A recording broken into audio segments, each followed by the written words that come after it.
지금 윤석열 하나를 사이에 두고 김종인하고 안철수가 쟁탈전 벌이고 있다. 이거 맞죠? 참, 네. 윤석열 입장에서 웃길 것도 같아. 윤석열 같은 캐릭터는요, 자기가 똑똑한 사람에 가까워서 김종인이고 안철수가 웃기게 보일 거예요, 사실은. 안 믿겠죠. 아, 안 믿겠죠. 맨날 검사 생활하면서 거짓말 해오던 애들 한 30년 만난 거잖아요. 둘이 대질해보고 그러면 둘이 불러다가 철수랑 종인이랑 불러다가 한번 물어보고 싶겠죠. 누구 말이 맞는지 누가 거짓말하는지 이런 생각을 하고 있지 않을까 싶습니다. 기본적으로. 저는 조금 달리 보는데요. 저는 김종인과 결합할 가능성은 좀 크다.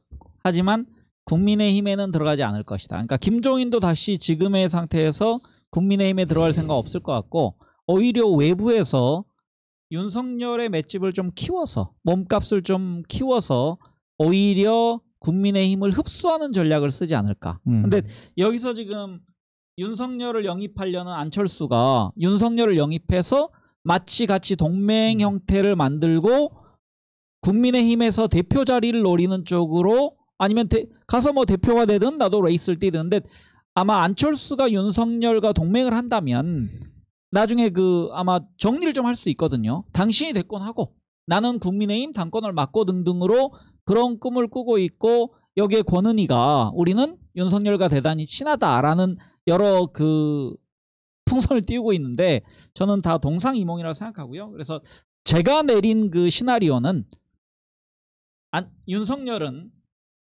결국 지금 정당에 준하는 정당 전 단계까지의 일종의 세력을 많이 모을 것 같고 결국 김종인의 도움을 받아서 대선 레이스에 어떤 형태로 갈지에 대해서 고민하고 있을 거라 생각합니다. 저도 저 지점에 일정 부분 동의하는데 일단 일정 부분? 대부분 아니야?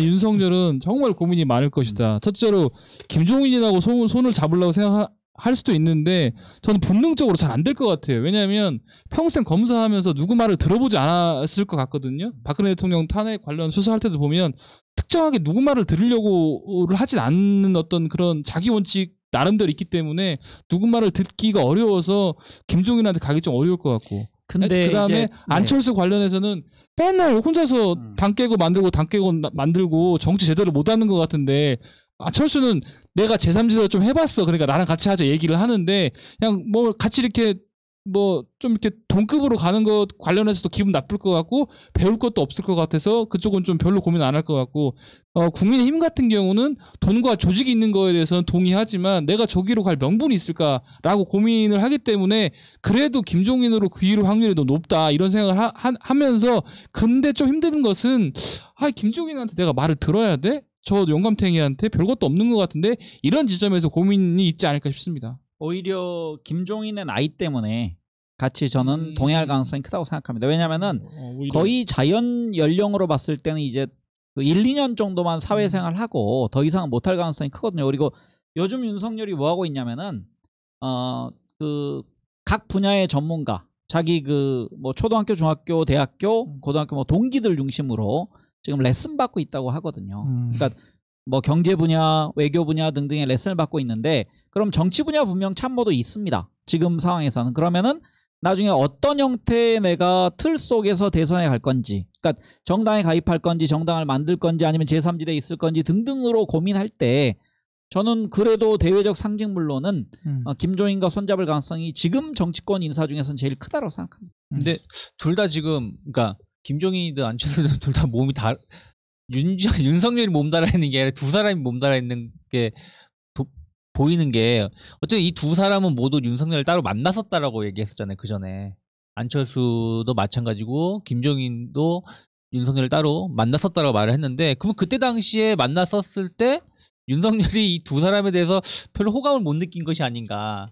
그러면서 이제 안철수는 어쨌든 말씀하신 것처럼 국민의힘하고의 합당을 동등하게 하기 위해서는 윤석열이 필요한 것이고 그래서 계속해서 구애를 보이고 있고 김종인도 자기의 입지를 좀 더 높이기 위해서 구애를 보이고 있는데 정작 윤석열은 아직까지는 잠수를 타고 있다라는 근데 이제 판 돌아가는 거 보면 국민의힘은 굉장히 한심한 당이잖아요. 사실 내세울 만한 대권 주자가 없어서 끼껏 데리고 오려고 하는 게 안철수고 윤석열이고 이런 상황이잖아요. 근데 김종인이 최근에 그 국민의 짐을 막 비판했던 게 일단이 나왔더만요. 진짜로 주호영이나 김무성 등한테 엄청 화가 나 있었던 상황이더만. 그러니까 그냥 어르신 한 분 비대위원 하시면서 이렇게 적당히 지나가면 우리가 수작질하겠다 그래가지고 결국에는 뭐 서울시장도 국민의힘에서 오세훈을 미는 게 아니라 그 세력들은 안철수를 민다. 이런 것 때문에 뿔따구가 나가지고 선거 끝나자마자 나가서 이제 막 아사리판이라고 이렇게 표현하고 이런 부분이 있더라고요. 그러니까 내가 봤을 때는 현실적으로 안철수하고 이런 사람들은 윤석열의 반사체가 돼버렸고 지금 내가 봤을 때 국민의 짐은 김종인의 반사체가 돼버렸어요. 자신들의 자생력이 없는 가운데 우리 총장님, 전 총장님 우리 당으로 들어와 주세요 하고 자빠져 있는 게 정상은 아니죠. 왜냐하면 정말 사회적 명망 같은 게 있고 이루어진 업적도 많고 뭔가 대통령 감으로서가 가치가 있다면 그런 사람 영입하려고 하는 것도 나쁘진 않아요. 주자가 없으면. 근데 오로지 문재인 정부의 검찰총장이던 자가 정권의 반기를 들었다는 이유만으로 대선 주질이 올라가 있는데 이자한테 목매고 있는 게 내가 제대로 된 정치 세력이라면요. 지금 어느 시점까지는 불가금 불가원해서 거리두기 하고 코로나 시대이기도 하니까 거리두기도 하면서 윤석열 자체를 이렇게 관망하는 시기가 필요하거든요. 근데 배알도 없어. 윤석열 총장 우리 방송이래. 우리 당으로 들어오시오. 이게 무슨? 그러니까 저는 이제 그 발언은 실은 주호영이 그 내가 당을 맡으면 이런 지금 지지율을 받고 있는 사람까지 끌어들일 수 있다. 그래서 내가 그 우리 국민의힘을 야권의 가장 큰 캠프 그래서 그 단일 후보로 만들어내는 역량을 가지고 있는 개인적인 생각을 그냥 표출한 거라 생각하고요. 여기에 윤석열의 지금 앞으로 정치판에 대한 계산의 값과 일치할지는 저는 지금은 불일치하고 있다고 생각합니다. 그러니까 주호영도 참 본인이 별로 한 게 없다라는 걸 알고 있나 봐요. 그러니까 기자 간담회를 했을 때 가장 잘한 것이 무엇이냐고 물으니까 제일 잘한 게 미래한국당하고 통합한 것이 제일 잘했다라고 표현하고 있고, 그다음 두 번째는 뭐 김종인을 비대위원장을 세웠다라고 하는데 그만큼 자기들이 정책적으로 어떤 법안 발의라든지 이런 게 한 게 없는 거잖아요. 그러다 보니까 이번에 선거도 국민의힘이 잘해서가 아니라 그냥 민주당이 싫어서 뽑았다라고 할 정도로 지금 결론이 나오고 있는 거잖아요. 그러니까 결국은 주호영이라든지 국민의힘은 결국에는 말씀하신 것처럼 그동안 한 건 없고 당장 대권 주자는 필요하고 그러다 보니까 윤석열한테 계속 오라고 뭐 말을 하는데 윤석열 입장에서도 내가 저기를 왜 가야 되나 하는 그런 불쌍한 상황이 아닌가 생각하고 있습니다. 대선 주자라는 게 참 다 뜬구름 같은 얘기예요. 대선에 출마했다가 서리 소문 없이 사라진 분들이 얼마나 많습니까? 그래서 김종인은 플랜 B로 윤석열이 아니라 김동연을 계속 띄우고 있다고 하더라고요. 공을 들인데 김동연 전 부총리 그것도 문재인 정부의 사람이에요. 참 한심한 인간들이다. 차라리 홍준표가 한 번 더 나오는 게 더 국민의 짐스럽지 않습니까? 김종인 씨가 국민의힘의 정체성과는 가장 맞죠. 김종인 씨가 나오든가. 이건 뭐 데려다 쓰는 족족이 문재인 정부의 사람들을 대선 후보로 올리면 결국엔 저는 그런 거거든요. 윤석열이 최근에 국민의힘 그 김용판 같은 자들이 과거에 했던 수사들 반성하고 정치 시작해라. 정치를 할 거면 반성부터 해라 그러는데 실제로 이게 그렇단 말이에요. 지지율이 높아서 반문재인 반민주당에 서니까 이게 그나마 가치가 있는 거지. 윤석열이 지금 국민의 짐 그 결에서 나중에 배견을 수 있을까요? 내가 항상 하는 얘기잖아. 박근혜 사면에 대한 입장 요구할 거 아니에요. 일부 기사방송 같은 놈들이. 사면해야 된다고 해? 내 수사가 잘못됐다고 이야기해야 돼요? 뭐 둘러치고 맺히고 하는 방법이 있겠지만 계속해서 떠오르는 게 그런 거잖아요. 김용판 자체는 사실 이제 국정원 댓글 사건의 핵심 인물 중에 하나인데 무죄가 나왔어. 사실 판결 자체가 잘못된 거거든요. 무죄가 나온 건을 가지고 윤석열한테 네가 수사 잘못한 건 나한테 왜 사과 안 해? 정치할 거면 사과부터 하고 시작해? 그 목소리를 어떻게 다 막냐 말이죠.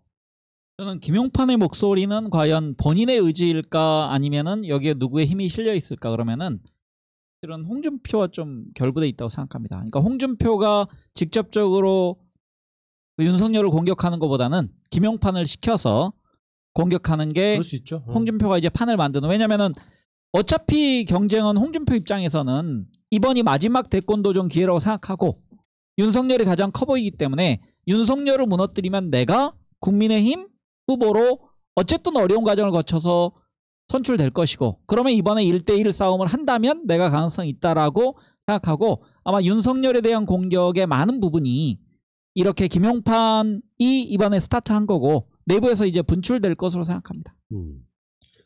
근데 여러분 지지율이 이제 여론조사 리얼미터라든지 등등에서는 윤석열이 꽤 잘 나오기도 하지만요. 아까 제가 보여드린 지지율 표 다시 한번 보여주시면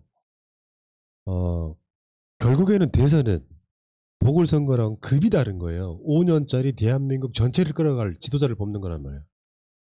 그래서 저는 그렇게 봐요. 10대, 20대, 30대, 40대, 50대까지 지금 이재명 지사가 윤석열을 앞서고 있는 측면을 굳게 봐야 된다. 이런 분들이 나이, 연령대 이런 걸 떠나가지고 윤석열 자체가 60대 이상만이 지지한다는 의미를 아셔야 돼요. 지금 생각이 깨어있거나 고착화되어 있지 않은 세대에서는 이재명이 대통령감이라고 생각하는 사람이 월등하게 더 많다는 뜻이거든요. 60대 이상은 어떤 사람들이에요? 그냥 문재인 싫은 사람들이에요. 지지율을 앞서간다고 하니까 윤석열을 지금 더 지지하고 있긴 한데 이 관점들을 좀 유심히 지켜볼 필요가 있다. 그리고 저기 정세균 총리님 지지율 안 나오는 건 다 이유가 있다고 생각해요. 더 분발하시기 바랍니다. 이 정세균 총리님 그 20대 30대 좀 약하신데 이렇게 이런 좀 마이크로 미디어 나오셔가지고 나는 니네들 편이야, 여러분과 함께하고 있어요, 이런 모습을 좀 보여줬으면 좋겠습니다. 매스미디어 나가셔가지고 옛날에 하던 정치인들 하는 행동보다는 좀 이런 이렇게 새날이나 이런 데 나오셔가지고. 우리는 마이크로 미디어고 거기는 매스미디어. 그냥 기성 언론과 대한 언론 이렇게 부르면 되잖아. 그렇습니다. 마이크로라니요. 지금 연합뉴스하고 YTN보다 우리가 실방 숫자가 더 높은데. 그러니까요. 아니, 마이크로 방송에서 마이크로 방송 아니에요? 마이크로하는 방송. 마이크로. 아니 그러니까 사실 정세균 총리에 대해서는 제가 약간 조금 좀 섭섭한 게 이런 거예요. 솔직히 얘기할게. 나는 그 장관으로 가시는 분들한테 여러분들이 가장 열려 있다는 걸 보여주기 위해서는 현직에 있을 때 대한 언론에 나오는 용기를 발휘하시라. 그런 충고를 많이 드려요. 근데 약속들은 대부분 안 지켜. 그러면 총리를 그만뒀어. 그래서 출연 등이 오고 갔어, 이야기가. 근데 그 논의는 중지가 된 상태. 그거는 캠프의 역할일 거예요. 지금은 기성 언론 나갈 타임. 기성 언론에서 열심히 이야기해. 그럼 뭐 이재명 디스하고 필패예요. 왜냐면 기본 지지층들은 이미 기성 언론을 믿지 않아. 그래서 대한 언론들의 방송을 보는데 총리 끝나고 얼마 안 있다가 대한 언론에 출연한다고 생각해봐요. 호감도 이만큼 올라가지. 이분은 우리 인정하고 있구나. 아직까지 서운합니다. 서운하지 않은 일이 조만간 있을 것 같습니다. 기대해 보겠습니다.